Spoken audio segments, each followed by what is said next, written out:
Hello po sa inyong lahat mga ka-crypto. Ako po si Pinoy Crypto Trader at sa video na ito ay atin pong pag-uusapan ang tungkol sa balitang ito kay XRP kung saan ang sabi po rito ay analyst say XRP forming moon pattern for big profits as no lower lows are seen. Ayan, isa na naman pong analyst ang naglabas ng isang matinding prediction or technical analysis dito kay XRP kung saan ayon po sa kanya ay bumubuo daw po ng isang moon pattern itong si XRP para sa isang napakalaking profit or gain or kita na maibibigay nito sapagkat wala daw po siyang nakikita or wala daw po siyang nakita na kahit anumang nabuong pattern na lower lows. Kaya ayan, sa mga hindi po nakakaalam ay kung pag sinabi po nating moon pattern ay ibig pong sabihin yan ay magresulta po ito sa isang napakataas na presyo. Kaya ayan, napakatindi yung ibinahagi na analysis ng isang crypto expert dito at yan po yung ating pag-uusapan sa video na ito. Pero bago po tayo magpatuloy, ay nais ko lamang po munang bigyang linaw ang aking disclaimer kung saan ang nilalaman po ng video na ito ay hindi po ito isang financial advice. For education and information purposes lamang po ang layunin nito. Maliban po dito ay nais ko na rin pong magbigay babala na wala pong kahit anumang group chat ang Pinoy Crypto Trader. At ayan, sa atin pong pagpapatuloy ay ang sabi po rito ay analysts argue that XRP is currently showing signs that could signal a significant price movement in the near future. Ayan, isang analyst ang nakapagsabi na itong si XRP ay nagpapakita po ng isang magandang sinyales or mga signs na nagbibigay daw po ng signal na itong si XRP ay makakaranas ng isang matinding paggalaw sa kanyang presyo sa hinaharap. Ayan, or sa nalalapit na hinaharap. In a recent post on X, EGRAG revealed a bullish setup on the daily XRP chart confirming its strong market position. Kaya ayan po ulit, siya ang top crypto analyst po na ito na nagbahagi ng kanyang analysis dito kay XRP ay walang iba kundi si Ginoong EGRAG kung saan ay madalas naman po natin siyang kino-content dito or madalas po natin kino-content ang kanyang mga technical analysis. Kaya malamang ay majority po sa inyo ay familiar na po kay Ginoong EGRAG.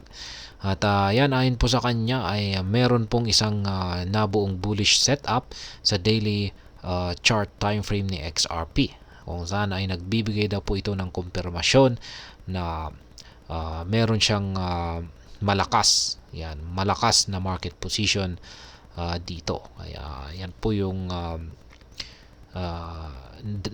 dahilan rito ni Ginoong EGRAG kung bakit niya nasabi na itong si XRP ay ayan, naghahanda para sa isang matinding pag-angat sa presyo.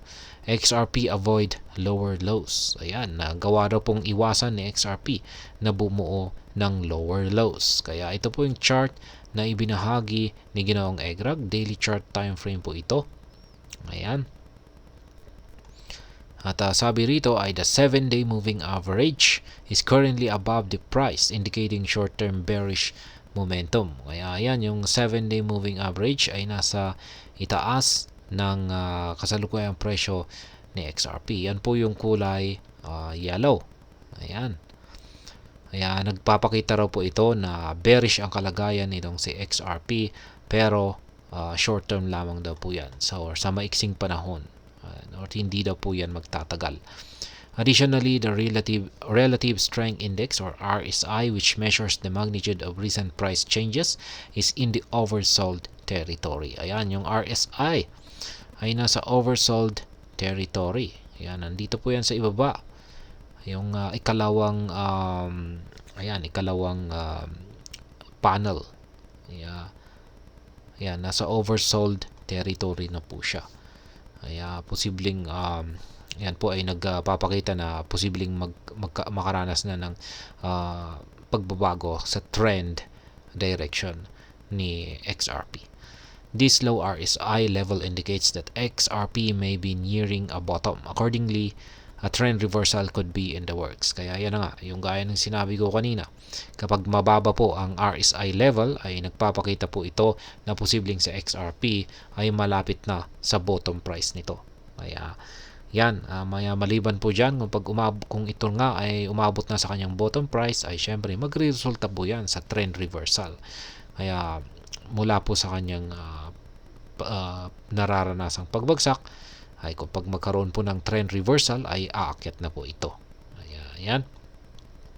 EGRAG pointed out that despite recent volatility, XRP has not made a lower low. Kaya yan po yung dagdag dito ni Ginoong EGRAG, na maski nagkaroon ng volatility nitong isang nakalipas na volatility, nakaranas ng isang volatility itong sa XRP, ay hindi po siya gumawa ng lower low. The absence of a lower low shows that the asset is maintaining a strong support level despite the bearish condition. Kaya yan po. Ang ibig pong sabihin dito kung bakit hindi po nakakagawa o hindi po bumubuo si XRP ng kanyang lower low, ay nagpapakita lamang po ito na matibay yung kanyang support level. Kahit na nakakaranas po ng bearish market condition itong si XRP, ay ayan, matindi po yung support.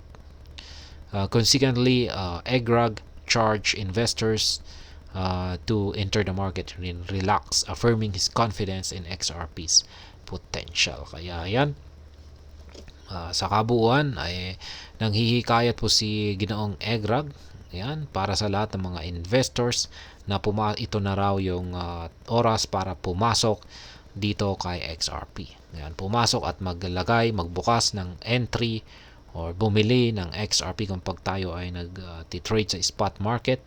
Kung pag sa derivatives naman ay magbukas na ng long. Yan, at pagkatapos niyan ay mag-relax na lamang.